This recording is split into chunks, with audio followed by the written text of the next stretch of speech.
अरे अरे, ये है क्या? इन जानवरों को बाड़े में क्यों बांधा गया है? आज तो बड़ा ही खुशी का दिन है। हमारी प्यारी राजकुमारी राजुल को ब्याहने राजकुमार नेमी की बारात आने वाली है। यह श्री कृष्ण के द्वारा रचा गया एक बहुत बड़ा षड्यंत्र है। होनी को कौन टाल सकता है? षड्यंत्र? अरे कैसा षड्यंत्र? तो सुनो, राजकुमार नेमी अपने चचेरे भाई श्री कृष्ण से हर रूप में बेहतर थे। अच्छा? और बचपन से ही इनके मन में यह शंका थी कि कहीं नेमी उनका राज न छीन ले। अरे यह तुम सब कैसे जानते हो? हाँ, और वे ये भी जानते थे कि नेमी मोक्षगामी जीव है और उनके वैराग का कारण उत्पन्न करने के लिए उन्होंने यह सब षड्यंत्र रचा है। अच्छा, चलो देखते हैं।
अरे कान्हा, ये कैसी आवाज आ रही है? मुझे तो ऐसा लग रहा है कि मानो कोई रो रहा हो। नहीं, ये पशुओं के रुदन की आवाजें आ रही है। पर कान्हा, ये क्यों रो रहे हैं? इन निर्दोष पशुओं की आवाजें सुनकर मेरे कानों में विष सा घुल रहा है। मेरे हृदय में टीस उठ रही है। जहां तीनों लोकों में मेरे विवाह की खुशियां मनाई जा रही हैं, वहां इन पशुओं को ऐसा क्या दुकान पड़ा है जो ये इस खुशी के अवसर पर रो रहे हैं? क्या इन्हें कोई भीषण दुख है? बताओ, बताओ ना कान्हा, बताओ। नहीं, सुख दुख तो एक ही सिक्के के दो पहलू हैं। आज किसी के जीवन में सुख है तो कल उसके जीवन में दुख हो सकता है, और आज किसी के जीवन में दुख है तो कल उसके जीवन में सुख हो सकता है। सुख दुख तो आनी जानी चीज है, परंतु इन पशुओं के दुख का कारण तुम्हारी बारात में आने वाले मेहमान बन रहे हैं। मेरी बारात में आने वाले मेहमान? वो कैसे? तुम्हारी बारात में जो क्षत्रिय राजा आए हैं, उनके भोज के लिए इन पशुओं को बांधा गया है। इसलिए ये पशु मरने से पहले विलाप कर रहे हैं। क्या ये पशु मेरे कारण इतनी दयनीय अवस्था में है?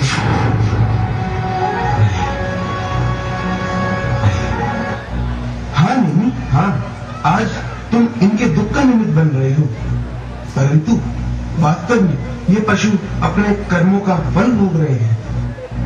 इन पशुओं ने पिछले युग में जरूर कुछ न कुछ बुरे कर्म करे होंगे, अभी इस धरती पर त्रिंश पर्याय में जन्म लेकर आज इस तरह विलाप कर रहे हैं। ये पशु तो अपने कर्मों का फल भोग रहे हैं, परंतु कान्हा, आज हम भी तो इन्हें दुख पहुंचाकर बुरे कर्म कर रहे हैं, और ना जाने आज से पहले कितने बुरे कर्म किए होंगे। तो क्या हमें भी इन बुरे कर्मों का फल मिलेगा? अवश्य, अवश्य मिलेगा। हम जैसे कर्म करते हैं, उन्हीं कर्मों के फलस्वरूप हमें सुख दुख की प्राप्ति होती है। अगर कोई बुरा कर्म करता है तो उसके फलस्वरूप दुख, व अगर कोई अच्छा कर्म करता है तो उसके फलस्वरूप सुख मिलता है। अगर कोई वाकई इन सुखों व दुखों से मुक्ति पाना चाहता है तो उन्हें इन कर्मों से लड़कर इनका क्षय कर मोक्ष को प्राप्त करना होगा। सही कहा तुमने कान्हा। आज मेरी आंखों पर से भ्रम का पर्दा उठ गया है। मैं आज तक जिन सुखों को अपना मानता था और सोचता था कि वे सदैव मेरे साथ रहेंगे, आज मुझे पता लगा कि वे तो एक वैश्य के समान हैं, जो कभी किसी के नहीं हुए। तो मेरे क्या होंगे? आज से मैं इस भौतिकता के पथ को छोड़कर उस पथ पर चलना प्रारंभ करूंगा जिस पर चलकर मैं अपने कर्मों का क्षय करके मोक्ष प्राप्त कर सकूं। अरे नहीं, ये क्या कह रहे हो तुम? आज तुम्हारी शादी है और राजू दुल्हन बनी तुम्हारा इंतजार कर रही है। इस तरह तुम शादी छोड़कर नहीं जा सकते। नहीं, तुम राजू को दुल्हन के लिबास में अकेला छोड़कर नहीं जा सकते। गला घुटा अहिंसा लगा, गला घुटा अहिंसा लगा, ये हिंसा की लड़ाई है, ये हत्याकांड पूरा नहीं मेरी शादी है, नहीं मेरी शादी है। क्या कहा? मैं नहीं जा सकता? अरे मुझे तो यहाँ एक पल भी नहीं रुकना चाहिए। अब मैं अपनी मुक्ति रूपी दुल्हन से ब्याह रचाने जा रहा हूँ। हाँ कान्हा, मैं अपनी मुक्ति रमा से ब्याह रचाने जा रहा हूँ ताकि इस संसार के सुख दुख से मुक्ति पा सकूं।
कहाँ लेके आई